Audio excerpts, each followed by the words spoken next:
ਅਕਸਰ ਦੇਖਦੇ ਆ ਅਸੀਂ ਕਿ ਪਿਆਰ ਦੇ ਵਿੱਚ ਹਰ ਕੋਈ ਅੰਨਾ ਹੋ ਜਾਂਦਾ ਹੈ, ਪਰ ਇਹਦੇ ਨਾਲ ਇੱਕ ਚੀਜ਼ ਇਹ ਵੀ ਹੁੰਦੀ ਹੈ ਕਿ ਸਾਡਾ ਦਿਲ ਦਾ ਲਗਾਵ ਕਿੰਨਾ। ਪਹਿਲਾਂ ਹੀ ਗੱਲ ਇਹੀ ਪੁੱਛੀ ਕਿ ਮੈਂ ਨੰਬਰ ਲੈਣ ਤੋਂ ਬਾਅਦ ਕੀ ਵਿਆਹ ਕਰਨਾ ਹੈ ਤੇਰੇ ਨਾਲ। ਨਹੀਂ ਹਜੇ ਕੋਈ ਗੱਲਬਾਤ ਨਹੀਂ, ਪਹਿਲੀ ਪੈਂਦੇ ਸੱਟੇ ਜਿਵੇਂ ਆਪਾਂ ਕਹੀਏ ਕਿ इनकी मामा को ना सांप डस लिया था। उनका कोई फिक्र नहीं है, इनको यहाँ की आंटी का हेल्प कर रहा है, मतलब दवाई वगैरह लेकर आ रहा है।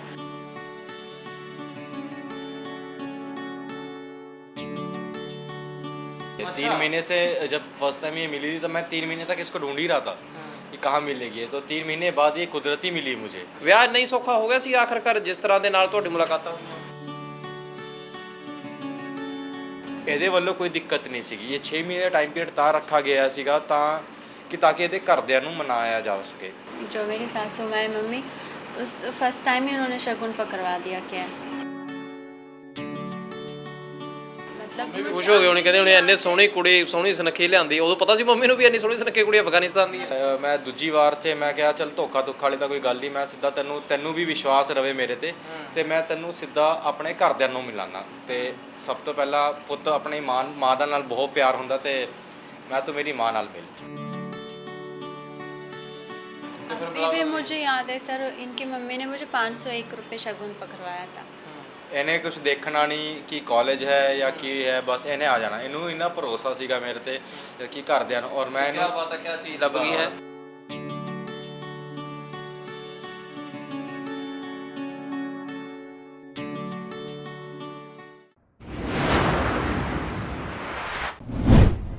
ਸਤਿ ਸ਼੍ਰੀ ਅਕਾਲ। ਅਕਸਰ ਦੇਖਦੇ ਆ ਅਸੀਂ ਕਿ ਪਿਆਰ ਦੇ ਵਿੱਚ ਹਰ ਕੋਈ ਅੰਨਾ ਹੋ ਜਾਂਦਾ ਹੈ, ਪਰ ਇਹਦੇ ਨਾਲ ਇੱਕ ਚੀਜ਼ ਇਹ ਵੀ ਹੁੰਦੀ ਹੈ ਕਿ ਸਾਡਾ ਦਿਲ ਦਾ ਲਗਾਵ ਕਿੰਨਾ।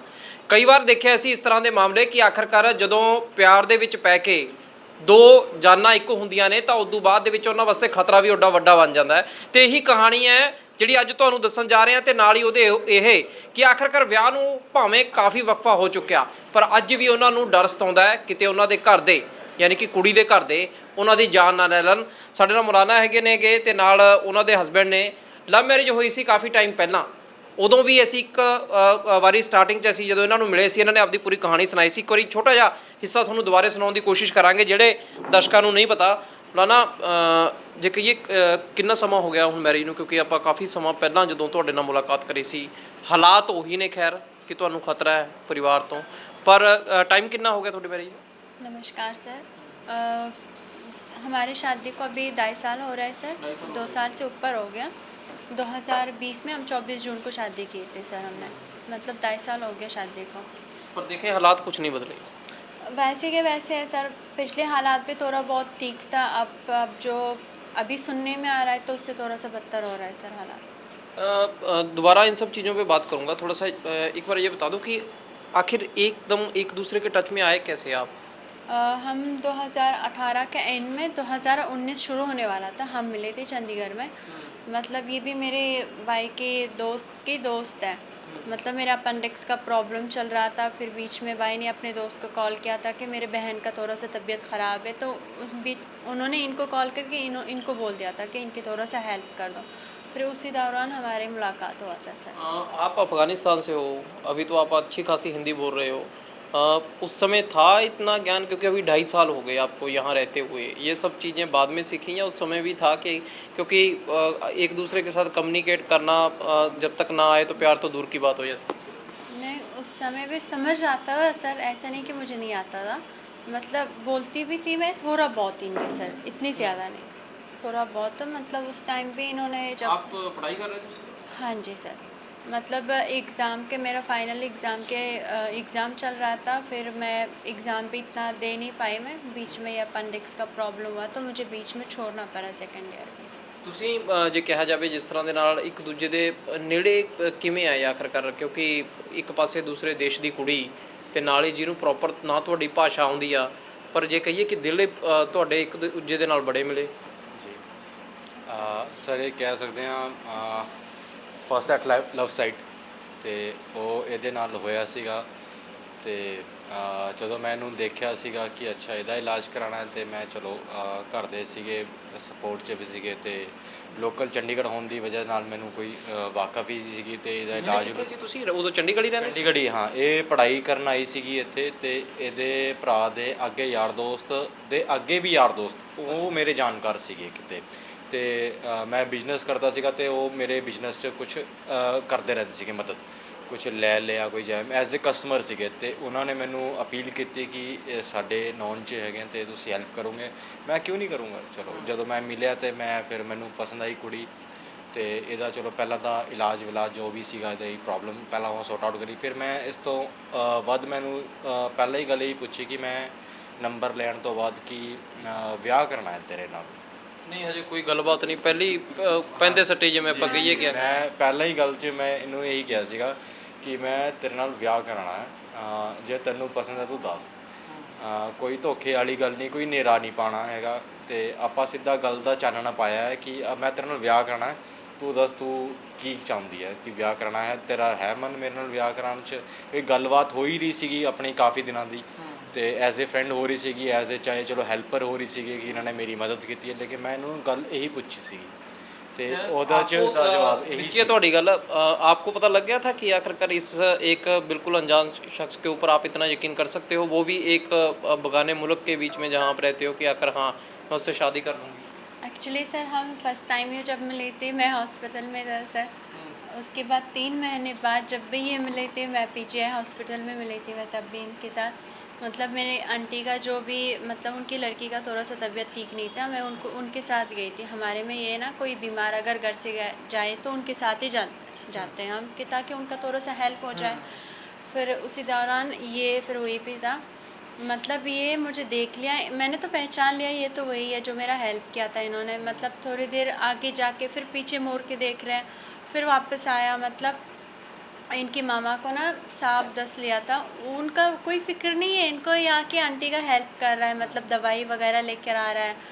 फिर बीच में इन्होंने बोल दिया कि अपना नंबर दे दो मुझे, मतलब कोई भी ज़रूरत पड़ गया तो मेरी मम्मी पीजीआई में है, मतलब कुछ भी इन फ्यूचर अगर ज़रूरत पड़ गया तो वो मैं आपको कॉल कर दूँगी, आप मुझे कॉल कर देना।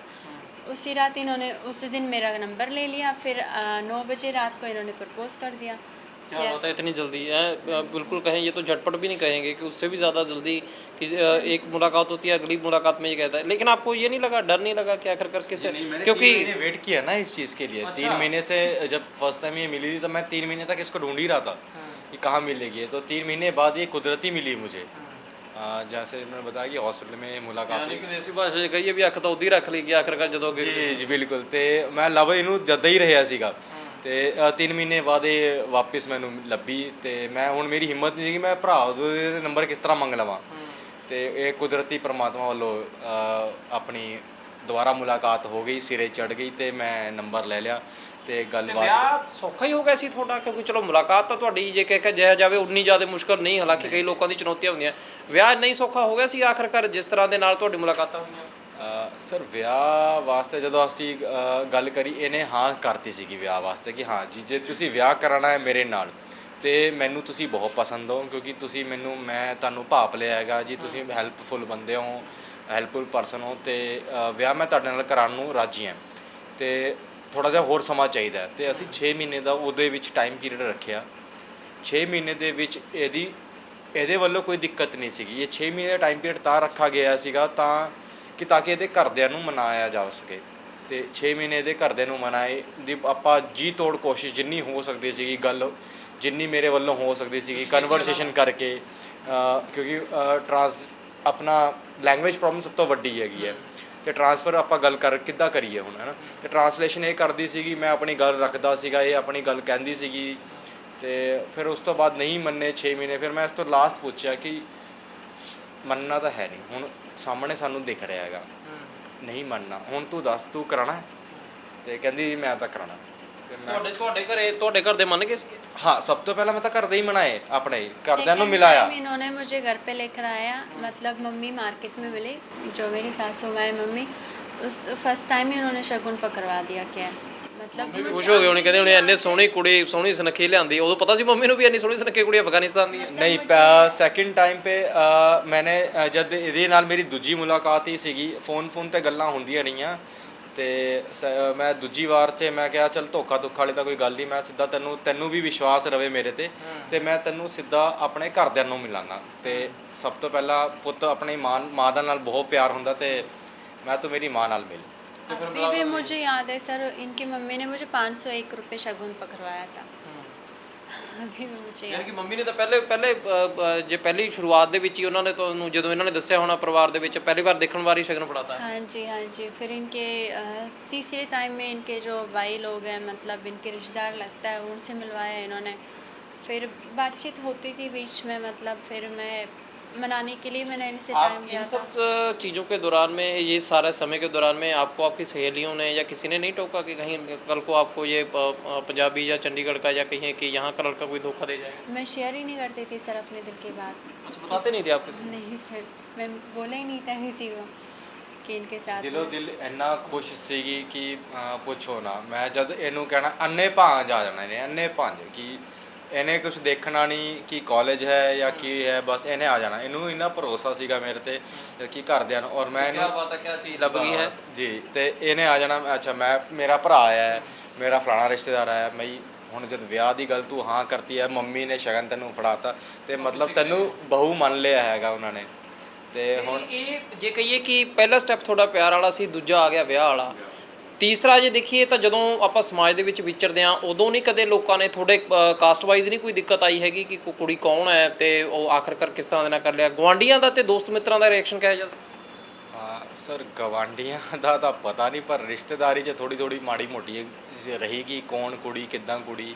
ਤੇ ਜਦੋਂ ਇਹ ਮਿਲੀ ਸਾਰਿਆਂ ਨੂੰ ਤੇ ਸਾਰਿਆਂ ਦਾ ਪੋਜ਼ਿਟਿਵ ਰਿਜ਼ਲਟ ਸੀਗਾ। ਈਵਨ ਕਿ ਜਿਹੜੇ ਨੈਗੇਟਿਵ ਵੀ ਸੋਚਦੇ ਹੋਣੇ ਆ ਤੇ ਜਦੋਂ रूबरू ਇਹਦੇ ਨਾਲ ਹੋਏ ਤੇ ਇੰਨਾ ਖੁਸ਼ ਹੋਏ, ਕਹਿੰਦੇ बहुत बढ़िया। आपको लगा कि जब पढ़ने के दौरान में आप आए उस समय के दौरान सोसाइटी किसी और तरह की होती है कि चलो हम ठीक है कि यहाँ पे आए हुए हैं एज ए गेस्ट आए हुए हैं, लेकिन जब आप यहाँ की हो गए, बिल्कुल ही आपकी शादी हो गई, आपका इनका पड़ोस आपका पड़ोस हो गया, इनके रिश्तेदार आपके रिश्तेदार हो गए, आपको कुछ देखने को मिला कि आखिरकार लोगों की कोई कमेंटिंग हंसी की हो रही हो या परेशानी की रही हो? शुरुआत में तो बहुत सारे लोगों ने ये भी बोला हुआ है कि मतलब जितने भी मुस्लिम लोग वगैरह है तो इसको अपने रिलीजन में लेके आ जाओ, इसको मुस्लिम बना दो, या इनको भी बोला होगा तो इसको हिंदू वगैरह बना दो। लेकिन बीच में मैंने इनको बोला हमें रिलीजन से कोई प्रॉब्लम नहीं है, जब हम एक दूसरे को पसंद करते हैं, एक दूसरे को मतलब इतना विश्वास है हमें एक दूसरे के ऊपर, फिर रिलीजन क्यों बदले हैं? जैसे हम उस तरह हमने अब एक दूसरे को एक्सेप्ट किया हुआ है, फिर लोगों से क्या लेना देना है सर? डर नहीं लगा आपको कि कहीं कल से वो देखते हैं जैसे नेशनल मीडिया चलाता है कि लव जिहाद हो गया जी, ये चीज़ें बदली गई? एक्चुअली जो मेरे मम्मी जी है, सासू माँ मेरी, उनको भी काफ़ी पड़ोसियों ने बोल दिया था कि बहू मुस्लिम है और तुम ऐसे कैसे मुस्लिम है, तुमने शादी करवा रहे हो। और मेरे सासू माँ का इतना नेचर अच्छा है ना कि उन्होंने ये बोल दिया कि चाहे मुस्लिम भी हो लेकिन मतलब अल्लाह तो एक ही है ना हमारा, जिसको हम मानते तो एक ही है ना, तो ये इंसान है, मुझे कोई रिलीजन से प्रॉब्लम नहीं है, बस मेरे बेटे के साथ ये खुश है तो इतना मेरे लिए काफ़ी है। फिर सपोर्ट भी ज़्यादा था इनके परिवार का, तो मुझे इतना डर नहीं लगा था सर। अब जिस तरह से आपसे जब पिछले दौर में भी बात हुई थी तो उस समय आपने अपने परिवार की सबसे बड़ी बात दिखाई थी कि आखिरकार परिवार आपको, अगर आप परिवार को मिल गई तो आपको वो ज़िंदा मार देगा, इनको मार देगा। आज 2.5 साल बाद भी वही हालात है? हाँ जी सर, शुरू मतलब शादी का 2-3 महीना हुआ था, मतलब पिछले लोरी वाले दिन था, मैंने ऐसा सोचा भी नहीं था, मतलब खुश रह रहे थे हम काफ़ी।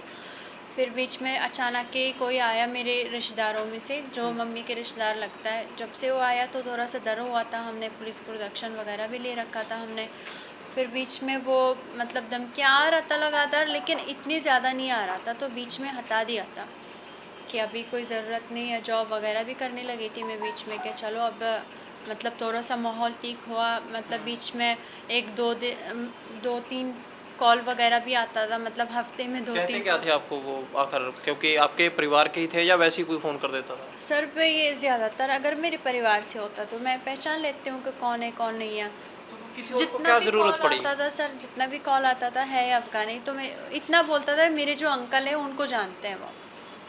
मतलब रिश्तेदार हुआ वो भी, फिर रिश्तेदारों की तरफ से भी धमकियाँ वगैरह आया, तालिबान की तरफ से गंदी गंदी गालियाँ देते हैं सर, और एक ही बात बोलते हैं कि तुमने अच्छा काम नहीं किया, एक जाके तुमने काफिर से शादी कर लिया, ये मज़हब के ख़िलाफ़ है हमारा, मतलब तुमने सारे अफ़गानी लोगों को, जितने भी अफ़गानी हैं उनका सर नीचा कर दिया। मतलब ऐसे क्यों सबक, कि आपने किसी पंजाबी से शादी कर ली, ये इसलिए? मतलब ये कि मैंने हिंदू से शादी किया। अच्छा। अगर यहाँ के मुस्लिम से भी मैं शादी कर लेती तो फिर भी तो सेम था मेरे लिए, मतलब उस टाइम भी धमकी वगैरह आता था अगर किसी मुस्लिम से भी मैं शादी कर लूँ आपके अगर कहूँ कि अफ़गानिस्तान में अगर ऐसा वाक़या, जैसे आप यहाँ पे हो, चलो आप तो इतनी दूर भी हो, काफ़ी हद तक सेफ भी हो, ऐसी बात नहीं है, यही इंसिडेंट अगर आपने अफ़गानिस्तान में किया होता तो क्या होता? वहाँ पे तो लव मैरिज बिल्कुल अलाउड नहीं है सर, जान से मार देते हैं, चाहे अफ़गानी भी हो, अगर लव मैरिज कर ले वहाँ पे परिवार की मर्ज़ी से होता है। लेकिन यहाँ पे मेन प्रॉब्लम ये है कि ये हिंदू है, अगर ये इंडियन मुस्लिम भी होता तब भी एक्सेप्ट नहीं था मेरे परिवार लोगों को। उनको ये था कि अगर तुमने मान लिया, तुमने शादी कर लिया, इन फ्यूचर किसी अफ़गानी से तुम शादी कर लेते तब भी हम तुझे एक्सेप्ट कर लेते, लेकिन वहाँ पे जाके तुमने एक काफिर से शादी कर लिया तो कभी नहीं एक्सेप्ट करेंगे। पर आपको नहीं लगा ये कि आपके परिवार ने आपको बड़े भरोसे के साथ में यहाँ पढ़ने लिखने के लिए भेजा, और ठीक है कि आपका दिल इनके साथ में लग गया, लेकिन आपके परिवार ने आपसे भी कई तरह की उम्मीदें रखी होंगी, उनकी भी कहीं ना कहीं ये सब चीज़ें, अगर इन प्यार वाली मुखालफत से दूसरी तरफ हम सोचें तो वो उनके भी सपने टूटे हैं? सर उम्मीद क्या ही बोलूँ, क्योंकि मेरा मतलब बचपन में, जैसे मैंने पहले भी इंटरव्यू में बोला था, ऐसा कुछ हुआ था, रिश्ता तय हुआ था बचपन में, लेकिन मुझे शादी नहीं करना था उससे। मतलब मैं अफ़गान से भी यहाँ पर आई थी, जो मेरा सबसे ज़्यादा सपोर्ट करता था मेरे भाई जो तुर्की में, फिर उन्होंने एक ही बात बोला था कि इंडिया जाओगी तो वापस मुड़ के अफ़गान मत आना। ये शादी वाले प्रकरण के बाद हाँ जी, क्योंकि अगर मैं यहाँ से चले भी जाते शायद मेरी ज़बरदस्ती। आपकी माँ से बात होती है अभी? नहीं सर, आज से 1.5 महीने बाद, मतलब एक कॉल आया था मम्मी का, 15-20 कॉल आया था मम्मी का, फिर मैंने बीच में उठाया था। वो तो धमकियाँ नहीं देती होंगी आप? नहीं सर, उन्होंने मतलब हमारे जो पिछले इंटरव्यू था वो देख लिया था, हमारे में सोशल मीडिया फेसबुक वगैरह पे पिक्चर वगैरह नहीं डालते हैं। उन्होंने मेरे इंटरव्यू देखा था, उन्होंने इतना बोल दिया कि तुम वहाँ पे जाके वीडियोज़ वगैरह मतलब डाल रहे हो, तुम्हें शर्म नहीं आता? अच्छा। हाँ जी, फिर मैंने बोला मम्मी ज़रा देख लो, अगर किसी को हिंदी आ रहा है तो किसी से ट्रांसलेट करवा दो, मैंने इतनी बुरा नहीं बोला, आप लोग जो धमकियाँ मुझे दे रहे हो तो उस हिसाब से मैंने इंटरव्यू में कहा हुआ है। फिर उन्होंने बोला जितनी भी ज़मीन वगैरह है, तो अभी तक तो मैं कुछ नहीं बोल रहा था, लेकिन जितनी तुमने बोला है, जितनी भी ज़मीन वगैरह है वो बेच के तुझे अब मैं जान से मरवा दूँगी। मेरी मम्मी खुद ही बोला ये बात। अच्छा, आपकी मम्मी कह रही है कि हाँ आपको अपनी बेटी के लिए कि उसको वो मरवा देगी? हाँ जी, बोले जितनी ज़मीन वगैरह है वो बेच के तो मैं ही जान से मरवा दूँगी आप। पिछली बार एक वाक़या आपने साझा किया था जिसमें आपने कहा था कि बचपन के वो दिन भी आपको याद आते हैं जब अपने माँ के लिए जब कोई बाहर से कोई चीज़ लाते थे तो वो अपने के लिए बचा के रखते थे और वो आपके लिए रखती थी। हाँ जी, लेकिन आज हालात ऐसे हुआ है ना कि सर, मतलब मम्मी इतना मुझे जो पहले प्यार करती थी तो इतना नहीं करते हैं सर। आपकी बहनें हैं? नहीं सर, 4 भाइयों के बीच में एक ही हूँ मैं। ਹੁਣ ਜਿਹੜੇ ਹਾਲਾਤ ਨੇ ਜੇ ਕਹੀਏ ਕਾਫੀ ਭਾਵੁਕ ਹੋ ਗਈ ਕੁੜੀ ਦੇਖਿਆ ਜਾਵੇ, ਆਪਦੀ ਮਾਂ ਨੂੰ ਯਾਦ ਕਰਕੇ ਅੱਖਾਂ ਭਰੀ ਆ ਹੀ ਜਾਂਦੀਆਂ ਨੇਗੀਆਂ, ਪਰ ਹੁਣ ਜਿਹੜੇ ਹਾਲਾਤ ਬਣੇ ਹੋਏ ਨੇ ਪੁਲਿਸ ਨੂੰ ਤੁਸੀਂ ਦੱਸਿਆ ਦੁਬਾਰਾ ਇਸ ਤਰ੍ਹਾਂ ਦੇ ਹਾਲਾਤ ਬਣ ਗਏ ਸਾਡੇ? हाँ बिल्कुल सर, हमने शनिवार को गए थे, लास्ट सैटरडे हम, तो उनको ये बात बताई सारी चीज़ें कि यहाँ पर चलो जो हालात हमारे जो पहले थे साल पहले भी वो दोबारा से वही दोहराए जा रहे हैं।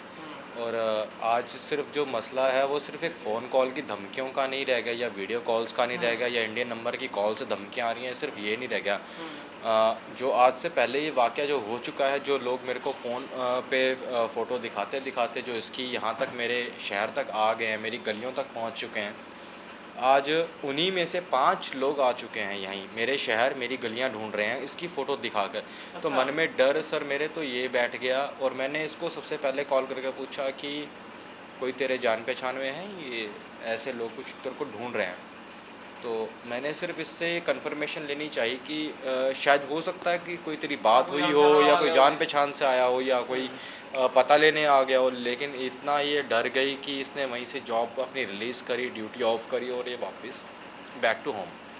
तो इतना घबरा गई, किसने बताया क्या हुआ, मैं उसको वहीं ले गया, मैं खुद नहीं उनके पास गया, उन्हीं के पास वहीं जहाँ पे लोगों ने इंक्वायरी करी थी 5 लोगों ने, तो मैं वहीं पर उसी जगहों पे इनको पूछवाया। तो जो लोग इसको जानते भी नहीं है, इसकी फ़ोटो देख कर बोलते हैं कि हाँ ये वही तो कुड़ी है ਜਿਹਦੀ ਉਹ ਬੰਦੇ ਫੋਟੋ ਦਿਖਾ ਦਿਖਾ ਕੇ ਲੱਭਦੇ ਫਿਰਦੇ ਆ। ਅੱਛਾ ਇਹਦੇ ਸਾਹਮਣੇ ਦਾ ਹੀ ਵਾਕਿਆ ਰਿਹਾ। ਤੇ ਮੈਂ ਕਿਹਾ ਤੂੰ ਹੁਣ ਗੱਲ ਕਰ, ਪੁੱਛ ਕੌਣ ਹੈ, ਕਿਸ ਤਰ੍ਹਾਂ ਹੈ, ਮੈਨੂੰ ਕੀ ਪਤਾ ਹੁਣ ਤੇਰੇ ਰਿਸ਼ਤੇਦਾਰ, ਹੁਣ ਮੇਰੇ ਰਿਸ਼ਤੇਦਾਰ ਹੁਣ ਅਗਲੇ ਦੱਸਣ ਕਿ ਇੱਦਾਂ ਦਿਖਦੇ ਆ ਉੱਦਾਂ ਦੇ, ਮੈਂ ਸ਼ਾਇਦ ਅੰਦਾਜ਼ਾ ਲਾ ਸਕਾਂ। ਹੁਣ ਤੇਰੇ ਰਿਸ਼ਤੇਦਾਰ ਮੈਂ ਥੋੜ੍ਹੀ ਅੰਦਾਜ਼ਾ ਲਾਊਂਗਾ, ਮੈਂ ਤੂੰ ਦੱਸ। ਉਹਨਾਂ ਨੇ ਦੱਸੀ ਸਾਰੀ ਕਹਾਣੀ। ਇਹ ਕਹਿੰਦੀ ਮੈਨੂੰ ਕੋਈ ਅੰਦਾਜ਼ਾ ਨਹੀਂ ਹੈਗਾ, ਪਰ ਇਹ ਕੌਣ ਹੋਇਆ, ਉਹ ਹੋ ਕੌਣ ਸਕਦੇ हैं। लेकिन मैं इस गल पिछे बिल्कुल श्योर हाँ कि कोई आए हुए हैं, ये 5 आए हुए हैं मेरे को घरे। क्योंकि उन्होंने ये भी बोल दिया कि आज तक हमने इस गली में इनको नहीं देखा था हमने, मतलब हिंदी भी उनको नहीं आता था, सिर्फ आप ही आपकी पिक्चर दिखा के वो बोल रहा था कि इस लड़के कहाँ रह रहे हैं अभी, मेरा नाम लेके। ਤੇ ਫਿਰ ਹੁਣ ਪੁਲਿਸ ਨੇ ਕਿਹਾ ਕੁਝ ਕਿ ਆਖਰਕਾਰ ਕੁਝ ਫੈਸਿਲਿਟ जाके ਕਰਾ। पता जी inquiry सर, वगैरह कर पुलिस लिया। से मैंने दरख्वास्त ये रखी है कि सर इतनी मेरी की हेल्प करी जाए कि जो लोग आ रहे हैं, चलो फ़ोन कॉल्स जो भी आ रही थी वो सारे इंटरनेशनल नंबर हैं, उसका अगर हम कुछ नहीं कर सकते, लेकिन आज तो कुछ कर सकते हैं। आज तो लोग मेरे शहर आ गए हैं, मेरी गलियों तक पहुंच चुके हैं, इनका तो हम कुछ एटलीस्ट करें। इनके लिए सर कुछ ऐसा करो कि इनको ढूंढा जाए। बोले शायद इससे मिलने आए होंगे, वो एक्सक्यूज़ दे रहे थे, शायद कोई बात कर रहे होंगे। सर आप बताओ, जिसने बात करनी होती है उनके पास भी नंबर है, वो धमकियां दे रहे हैं। जे बंदियां वांगू ही गल करनी है तो फ़ोन करके मिलो, घरे आ जाओ, घरे बैठ के गल कर लो। 10 लोगों च करनी, 10 लोगों च गल कर लो। ਲੱਭਣ ਦਾ ਇਸ ਤਰੀਕੇ ਨਾਲ ਦਾ ਕੀ ਮਤਲਬ ਹੋਇਆ ਤੁਹਾਡਾ? ਤੇ ਗਲਤ ਹੋਈ ਨਾ ਇਹ ਤਾਂ ਗੱਲ, ਮਾਈਂਡ 'ਚ ਤਾਂ ਫਿਰ ਗਲਤ ਗੱਲ ਆਊਗੀ ਹੀ ਸਭ ਤੋਂ ਪਹਿਲਾਂ। ਤੇ ਮੈਂ ਤਾਂ ਇਹਨੂੰ ਸਭ ਤੋਂ ਪਹਿਲਾਂ ਇਹੀ ਗੱਲ ਪੁੱਛੀ, ਮੈਂ ਕਿਹਾ ਕੋਈ ਗੱਲ ਕਰਨ ਤਾਂ ਨਹੀਂ, ਤੈਨੂੰ ਤਾਂ ਕੋਈ ਫੋਨ ਤਾਂ ਨਹੀਂ ਹੈ ਕੋਈ ਬਾਹਰ ਬੂਰ ਤੋਂ ਕੋਈ ਗੱਲ ਕਰਨਾ ਕੋਈ ਚਾਹੁੰਦਾ ਹੋਵੇ, ਆਪਾਂ ਕੋਈ ਨੈਗੇਟਿਵ ਸੋਚ ਰਹੇ ਹੋਣ, ਅਗਲੇ ਪੋਜ਼ਿਟਿਵ ਹੀ ਸ਼ਾਇਦ ਆਏ। ਤੇ ਕਹਿੰਦੇ ਨਹੀਂ, ਜਿਹੜੇ ਵੀ ਫੋਨ ਆ ਰਹੇ ਹੈ ਉਹ ਮੈਨੂੰ 7 ਤਰੀਕ ਸਤੰਬਰ ਤੋਂ ਆ ਰਹੇ ਹੈ ਤੇ ਵੀਡੀਓ ਕਾਲ ਆ ਰਹੀ ਹੈ, ਮਾਰਨ ਵਾਸਤੇ ਆ ਰਹੀ ਹੈ। ਤੇ ਮੈਂ ਕਿਹਾ 7 ਟੱਪੇ ਨਹੀਂ, ਅੱਜ 15 ਹੋ ਗਈ, ਬੰਦੇ ਲੱਭ ਰਹੇ ਹੈ, 5 ਹੋ ਗਏ, 5 ਆ ਰਹੇ ਹੈ। ਹੁਣ ਤੂੰ ਦੇਖ ਲੈ, ਕਹਿੰਦੀ ਡਰ ਮੇਰਾ ਸੱਚ ਨਾ ਹੋ ਜਾਵੇ, ਕਿਤੇ ਕੋਈ ਰਾਹ ਹੀ ਨਾ ਮਾਰ ਜਾਵੇ। ਮੈਂ ਇੰਨਾ ਵੀ ਚੱਲ ਕੋਈ ਨਹੀਂ, ਬਾਕੀ ਦੇਖਦੇ ਹਾਂ, ਬਾਕੀ ਪਰਮਾਤਮਾ ਸੁੱਖ ਰੱਖੂਗਾ। ਬਿਲਕੁਲ, ਕਿਉਂਕਿ ਦੇਖੋ ਜੇ ਦੇਖਿਆ ਜਾਵੇ ਜਿਸ ਤਰ੍ਹਾਂ ਦੇ ਨਾਲ ਪੁਲਿਸ ਨੇ ਦੇ ਕੋਲ ਮਾਮਲਾ ਹੈਗਾ ਤੇ ਉਹ ਇਹਨਾਂ ਦੀ ਜ਼ਿੰਦਗੀ ਕਿਵੇਂ ਸਿਕਿਉਰ ਕਰਨੀ ਹੈਗੀ। ਖੈਰ ਕਿਉਂਕਿ ਪਹਿਲਾਂ ਵੀ ਪੁਲਿਸ ਨੇ, ਜਦੋਂ ਪਹਿਲਾਂ ਪੁਲਿਸ ਕੋਲ ਇਹ ਮਾਮਲਾ ਗਿਆ ਸੀ ਤਾਂ ਪੁਲਿਸ ਨੇ ਮਦਦ ਦੇ ਵਾਸਤੇ ਸਿਕਿਉਰਿਟੀ ਵੀ ਦਿੱਤੀ, ਸੁਰੱਖਿਆ ਵੀ ਦਿੱਤੀ ਤੇ ਅੱਗੇ ਨੂੰ ਵੀ ਭਰੋਸਾ ਦਿੱਤਾ। ਤੇ ਇੱਕ ਵਾਰੀ ਫੇਰ ਤੋਂ ਹੁਣ ਹਾਲਾਂਕਿ ਇਹ ਪੁਲਿਸ ਦੇ ਕੋਲੇ ਮਾਮਲਾ ਚੱਲ ਗਿਆ, ਪਰ ਕਹਿ ਸਕਦੇ ਹਾਂ ਪਿਆਰ ਦੇ ਨਾਲ ਸ਼ੁਰੂਆਤ ਹੋਈ ਇਸ ਕਹਾਣੀ ਦਾ ਅੰਤ ਕਿਤੇ ਮਾੜਾ ਨਾ ਹੋ ਜੇ। ਇਹ ਦੋਹੇ ਜੀ ਡਰਦੇ ਨੇ ਕਿਉਂਕਿ ਅੱਜ ਜਦੋਂ ਇੱਕ ਮਾਂ ਇਹ ਕਹਿ ਰਹੀ ਆਪਦੀ ਧੀ ਨੂੰ ਕਿ ਆਖਰਕਾਰ ਮੈਂ ਤੈਨੂੰ ਮਰਵਾ ਦੂੰਗੀ, ਤਾਂ ਉਹ ਧੀ ਕਿਹੜੇ ਪਾਸਿਓਂ ਠੰਡੀਆਂ ਹਵਾਵਾਂ ਆਪਦੀ ਸਮਝ ਸਕਦੀ ਹੈ ਜਾਂ ਕਹੀਏ ਕਿ ਮਹਿਸੂਸ ਕਰ ਸਕਦੀ ਹੈ ਜਦੋਂ ਇੱਕ ਪਾਸੇ ਮਾਂ ਦੁਸ਼ਮਣ ਬਣ ਬੈਠੇ। ਪਰ ਦੂਜੇ ਪਾਸੇ ਹੁਣ ਪੁਲਿਸ ਨੂੰ ਜ਼ਰੂਰ ਬਣਦਾ ਕਿ ਆਖਰਕਾਰ ਜੇਕਰ ਇੱਕ ਦੂਜੇ ਮੁਲਕ ਦੀ ਕੁੜੀ ਆ ਕੇ ਉਰੇ ਵਿਆਹਤਾ ਜ਼ਿੰਦਗੀ ਬਤੀਤ ਕਰਨਾ ਚਾਹੁੰਦੀ ਆ ਤਾਂ ਉਹਦੀ ਸੁਰੱਖਿਆ ਵੀ ਆਖਰਕਾਰ ਉਹਨਾਂ ਦੀ ਜ਼ਿੰਮੇਵਾਰੀ ਬਣਦੀ ਹੈ। ਸੀਨੀਅਰ ਵੀਡੀਓ ਜਰਨਲਿਸਟ ਕਮਲ ਦੇ ਨਾਲ ਮਿਸਿੰਗ ਸਕਰੋਲ ਪੰਜਾਬ, ਚੰਡੀਗੜ੍ਹ।